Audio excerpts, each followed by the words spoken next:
I was in demand on paper, a very glamorous job. I was designing graphics for movie props, but I was burning out. So I made this intentional decision to leave that career to do this. So then when something didn't go well, I was really cranky about it. I was mad that they had ghosted me. Yeah. And then the worst part was that I got mad at myself for being cranky. You left that job that made you cranky to do this. So why are you cranky, Carrie? Welcome to the Art Plus Audience podcast. Hello, Carrie. It's so good to see you. Stacie, it is wonderful to see you again. And thank you so much for inviting me to join you today. Well, I'm really happy you're here. We saw each other in January in Atlanta. And real quick, tell everyone a little bit about yourself, your backstory, and what you're doing right now. And then let's dive in. So I started as a web designer at the dawn of the internet.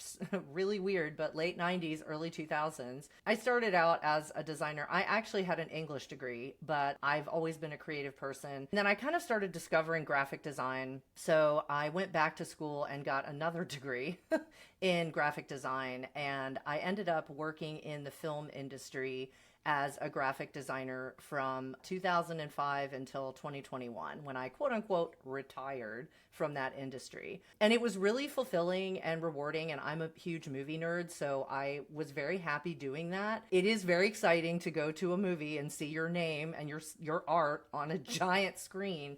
But the thing with that industry is it's extremely demanding and the hours are very long and the stress it's incredible. So I was getting older and I thought, I'm going to burn out. I watched my colleagues burn out. And I thought, you know what, if I'm not ever going to take the time in my life to start making the art that I want to make and finding a way to make that be my income, I'm going to be on my deathbed and I am going to regret not doing it. And I am a brave person, I guess, and I am always willing to take risks. So I had actually already been on like Spoonflower and stuff for a little bit, just kind of testing the waters and Redbubble. But in 2021, I was like, I am going to do this. And then I discovered you in 2022. And the thing is, so I was kind of all over the place. I was throwing spaghetti at the wall. I was doing all kinds of different styles like everyone does, which is totally normal. And I also didn't have a big picture plan for myself. Like, what am I going to do?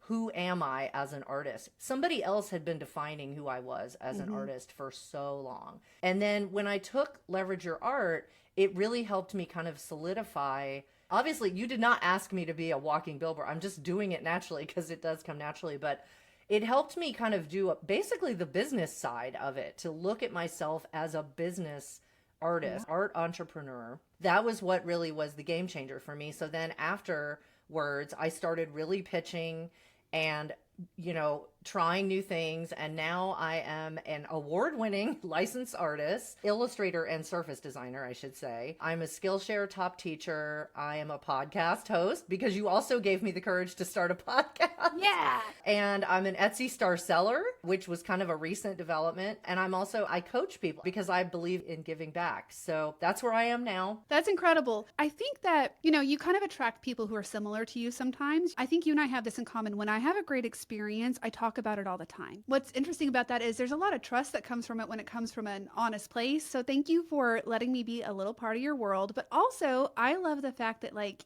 you have just hit the ground running. The thing is, to do what we do, sometimes we've got to get out of our own way. And I think what you've done is you have become the person in your life, you can see the opportunities and you're just not afraid to just jump in there and try it, even if it doesn't work, even if it's disappointing, even if you have to let something go and pick something else up. But I wouldn't have my life any other way, and I doubt you would either. Definitely not. And, I have to say, for anybody who feels like, wow, how is she so brave? Or how, because people say that to me, I don't know how you're able to just go and try these things or do these things. And my courage came with age. I mean, I'm not saying that if you're in your 20s, you can't have that same courage. But when I started getting a little older and I'd kind of been around the block a few times work-wise, I was like, look, life is short. You only have so much time. Why not just try this? If it fails, I care a lot less now that I'm over 50 than I did when I was in my 20s what people think of me. I just don't care if I look silly or goofy or weird, or I put some art out there that people don't like. I'm like, okay, well, whatever. That's cool. I'll move on to the next thing because, people's attention spans are short. People's memories are short. Okay, so there's a failure. Big deal. No one's going to remember. And dwelling on it isn't going to help me or anyone else. I'm just going to do something else. Dude, exactly. My daughter Lucy and my daughter Violet, they're artists and they're starting to create. And Violet is 16 now, and she asked if she could get Instagram for the first time. She's never had social media. She's 16. I was like, okay, we can try it. And she's following all these artists, and all of a sudden, she's a great artist. All of a sudden, she's like, I'm not good enough. There's so many people better out there. What should I do? And she was like obsessing, and she stayed up till like 2 a.m. drawing because she's like, I have to prove that I can do this. And then the next day, though, what I loved about this is the next day she just kind of dusted herself off, and she's like, you know what? I'm falling down that rabbit hole that I never wanted to, Mom. She's such a responsible teenager. She's like, I didn't want to be this person, and I'm becoming this person. So I'm taking a break from Instagram, and I'm just going to make more work. And then today she's like sewed this gorgeous little top out of my fabric for Moda Fabrics, and she just taught herself how to do it. And I'm like, you don't understand. I'm like, the things that come easy to you are the things that you're taking for granted. And I think that like that's actually the biggest gift, is to lean into that. And bravery is really just figuring out the thing that you probably don't realize you're killer at and leaning into it instead of trying to regurgitate who you are, and you know what I mean, into something else that you think is like picture perfect, right? Yeah. Your daughter is incredibly insightful because it took me decades to get there. But, I'm sure there's a wisdom that comes from people that age because they already have social media. I look back and I'm like, I can't even imagine if social media had been around when I was in high school. Oh my goodness, I would be a mess right now. Oh, you know what? Real quick, I need to give a PSA. Stop trying to follow my daughter on Instagram, my students. She doesn't like it. She's a private account, so if you see her, don't try to follow her. She's getting a little freaked out. So just out of love, don't follow her. P.S. Thank you for following me. Okay, go ahead, Carrie.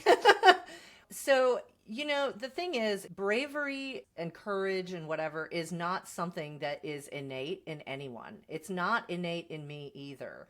I struggle with depression and anxiety. I cannot tell you, even now, as somebody who is stable and takes very good care of myself, I still have doubts all the time. I still get on Instagram sometimes and feel like I'm not good enough. It is a thing. It is real.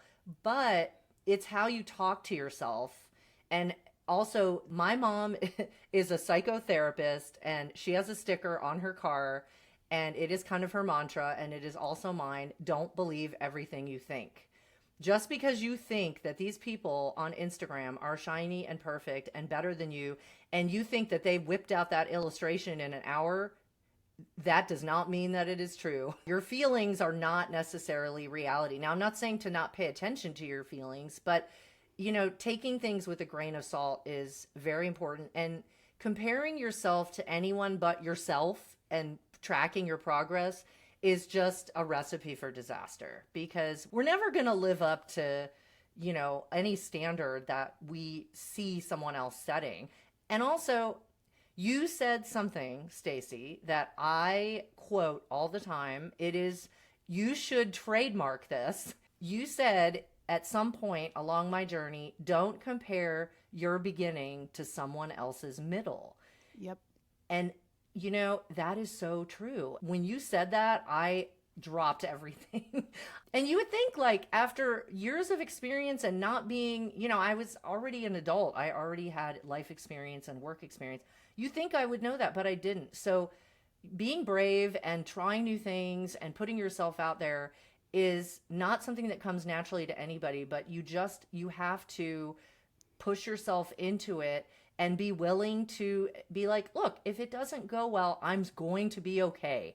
It's not going to be the end of the world, and I can move on and do something else. You know what? Two things. This is so funny. Literally, you won't be able to see it because it'll blur it out, but the book I'm listening to right now is Don't Believe Everything You Think. I'll share the link in the notes of the episode, but I'm literally listening to it right now. And I want to say something that's interesting. I found out that there are some people who don't think like this, who are not unkind to themselves. You know why? My sister is one of them.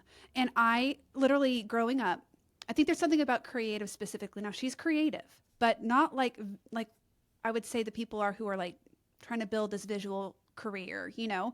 She said, I always grew up and if anyone didn't like me, I thought, I wonder what's wrong with them.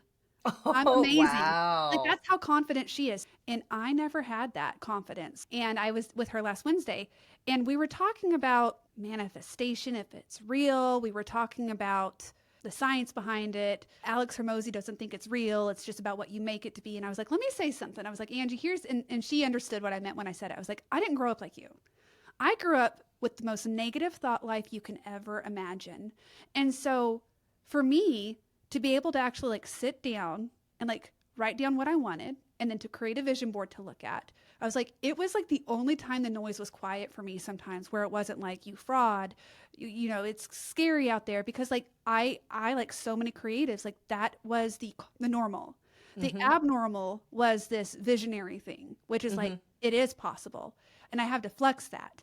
And so like, I think everything is very related. Whatever I'm calling manifestation, which may be the result of my hard work because I'm focused on something and building towards it and I can see the opportunity, that same thing could have been standing right in front of me. But 10 years ago, that version of me couldn't hear it or see it because the negative self-talk was so big. Mm-hmm. And so I only know because like it's been years and years of growth, but I remember being the little girl who I never thought if someone didn't like me, it's because they had a problem. I'm happy that's what it is for my sister. Like seriously, she's the most confident person I know and Mm-hmm. she inspires me every day.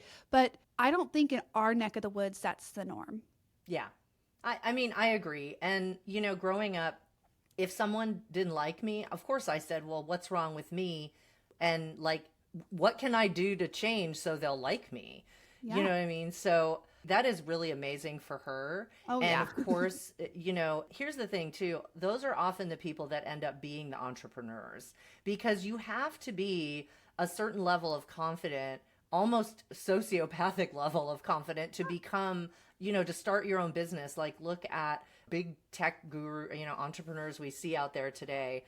And, you know, so there's a weird disconnect as artists between the idea of being confident and being this, you know, go-getter business person, and then also being somebody who draws pictures and they come from your heart. There's not a lot of overlap there. No, it's a lot It's of a learned cognitive dissonance. skill. It is a learned skill. And I learned how to become the confident ish version of myself. Literally, this last week, I was on social media and I was thinking, ah, crap, it's changing again.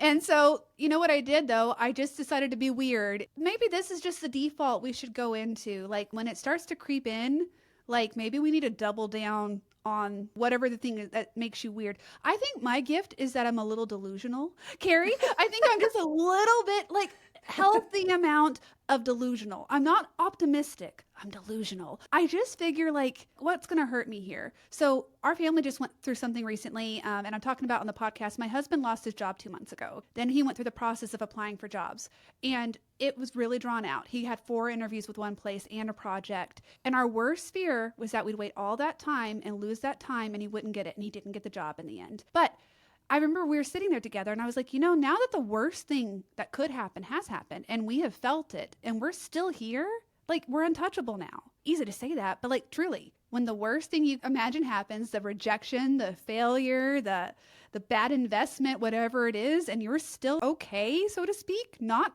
unscathed, but okay, that's like actually a powerful place to be, right? Yeah, exactly. And then it puts everything in perspective because things in your head, or at least things in my head, are always worse. You know, I bet when you were imagining it before that happened, it was worse in your head than Oh, it really absolutely. was when it actually happened. That's exactly it. I think everyone should think about this because everyone's worst fear doesn't matter if you're at the beginning stages of like our career. You know, we are talking to people like, just send the pitch, just send the pitch. What you realize over time is that ends up being like the easiest thing you can do Hmm. because you begin to grow in other ways. But you just have to start doing the scariest thing where you're at right now because what's the worst thing that's going to happen on the other side? You know, worst thing is, okay, we wasted a little time and we keep going, or we let that be the thing that stops us. Now, that doesn't mean we don't feel like crap in between the thing happening and the moving forward, which is probably skipped over a lot, right? Like, what do you do in between?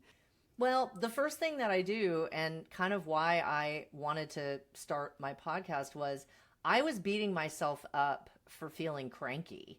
I had an agency that was courting me. This was a while ago. And they really looked amazing. I mean, I was like, how are they approaching me? Whoa, this is going to be the answer to all my problems. So we went back and forth, and then I got the contract from them, and my attorney looked it over and was like, I don't think you should sign this.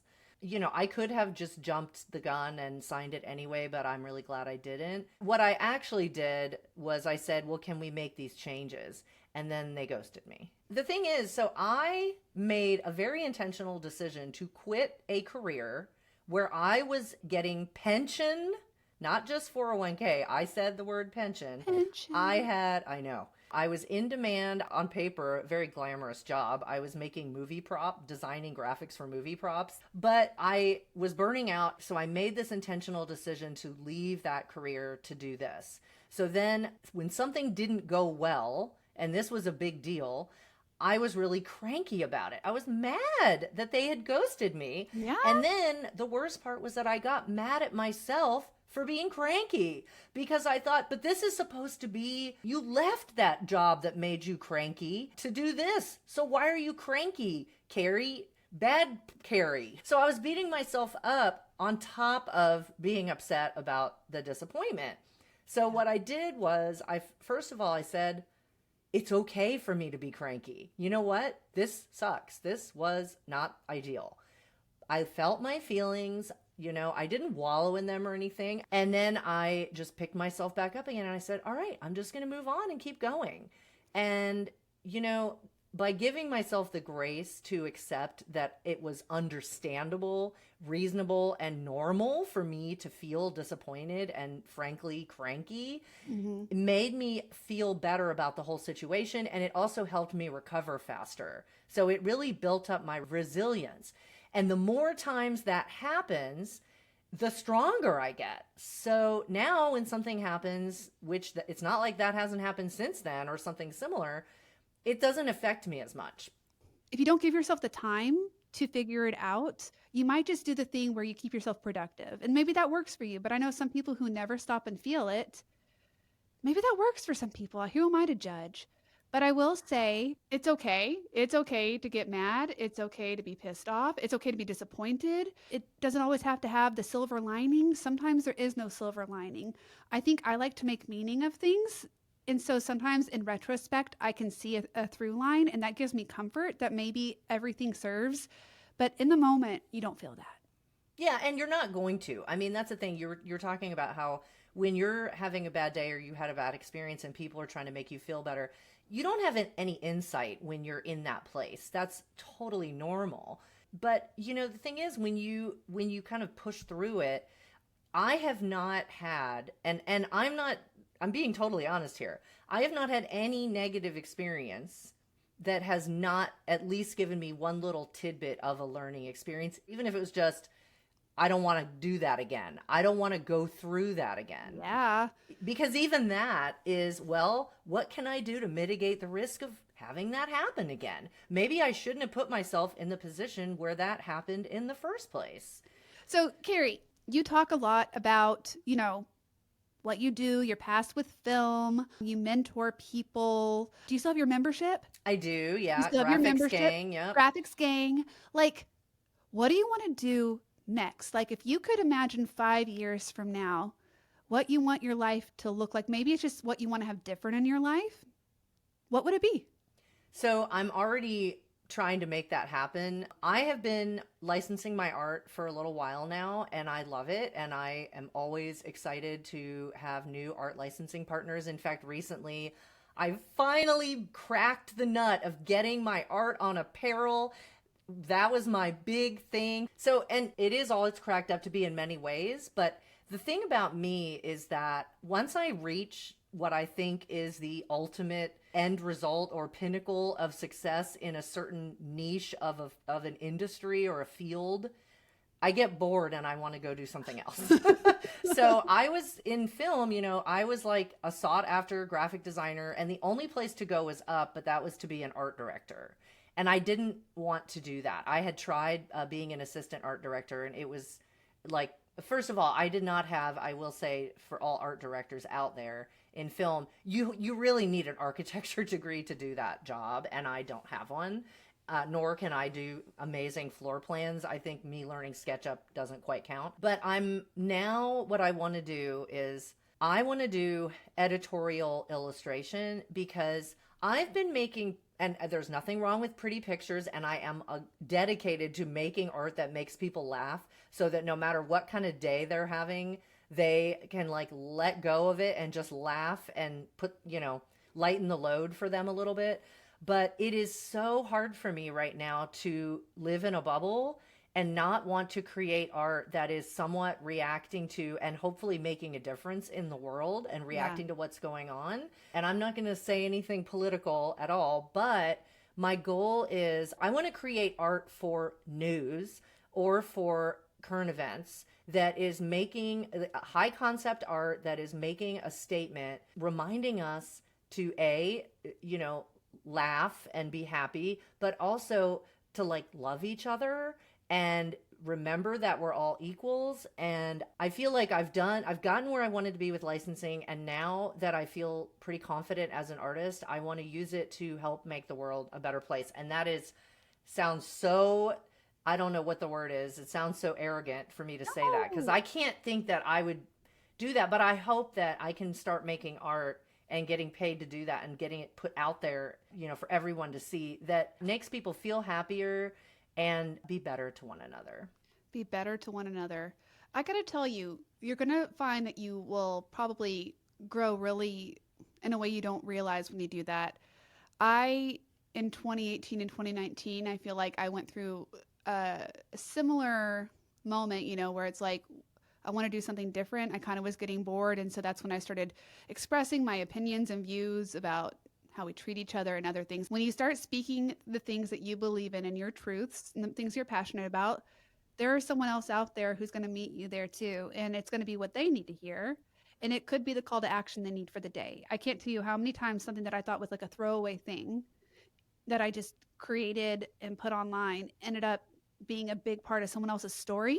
Does that I love the illustration. I think I know exactly what you're talking about, because you did these women illustrations with text, and they're very inspiring and they're very body positive, and I think they're great. And they're very meaningful. I just think that I'm someone who's not afraid of change. Like, I'm not afraid of change. And I think that that's why I get excited sometimes by things that don't excite other people, because I literally do ask myself, like, what does this make possible? And that is very Pollyanna maybe sounding, but I really do think that, like, what did like my husband losing his job make possible for us? It changed a lot of things. And if I were to sell Gingerbread, what would be possible for me next? Because I'm not going anywhere, right? Yeah. Like, I got a whole lot of life to live. Yeah. And I don't know. I enjoy journeys. I love journeys. So that's what it is. We're both on a journey. There is no end to the journey. You're always growing and learning and trying new things, and the world is changing. So even if you're going to keep doing the same thing, the world is changing around us, as we know. I mean, the thing is, you were saying earlier that you were like, you would do the thing where you're like, what's the worst that could happen? But the flip side of that is what comes with taking risks and having amazing things happen is you also ask yourself, what's the best thing that could happen? Oh, yeah.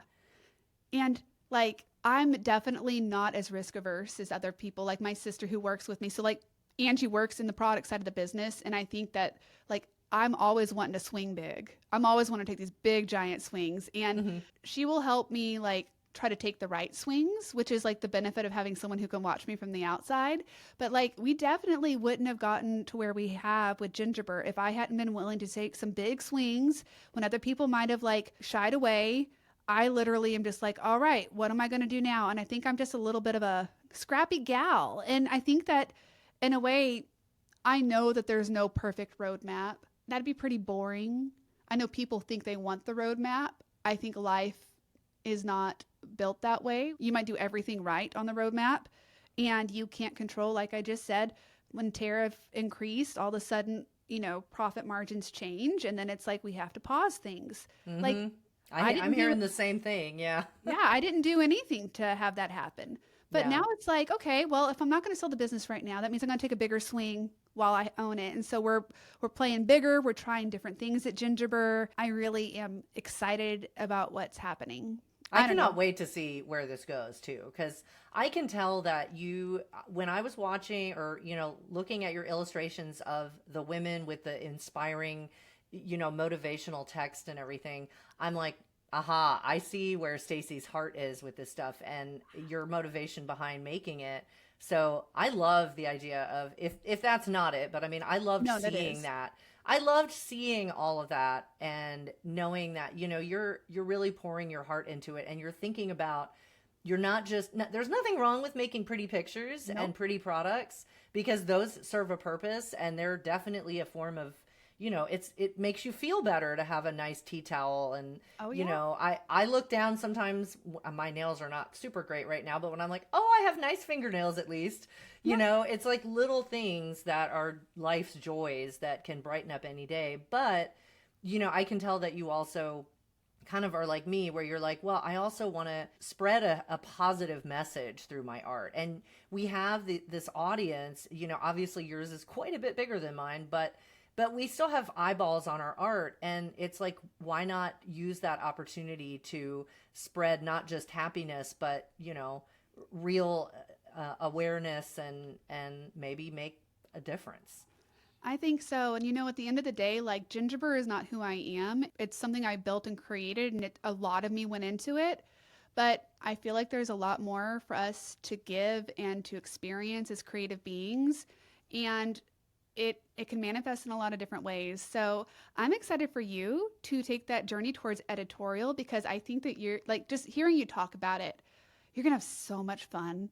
You're going to have so I hope so. much fun. I know the funny thing is and I knew this, but people are like, I keep seeing it's very fast paced, and I'm like, oops, what did I do? Well, you know what? I know how that goes. I've done it. I can do it with my eyes closed. But this time it would be me creating things that are more meaningful than just, I mean, I used to tell people what I made in film was the blurry stuff that you didn't see behind the actors. And you're not supposed to see it, because otherwise the world, if it sticks out, the world isn't believable. Yeah. So I'm going to make the art that sticks out, that isn't the blurry stuff in the background, that still makes a difference. You'll go fast. You'll go fast because it's stuff you typically care about. Like, I can't tell you how many of those illustrations it's my era. Oh my gosh, I'm like Taylor Swift. So many eras. That era of my life where the inspiration would come, and all I could do was like, I have to sit down and create this right now and get it out of my head. And I think that whenever you're doing editorial design like that, I've only had a little bit of opportunity to do editorial. I think that it can actually flow out of you really quickly. And I think that you'll only get faster and faster at it the more you do it. Geez Louise. Yeah. So I'm really excited for you, Carrie. So as we wrap up, where can everyone hang out with you online, keep in touch, support your journey, all the things?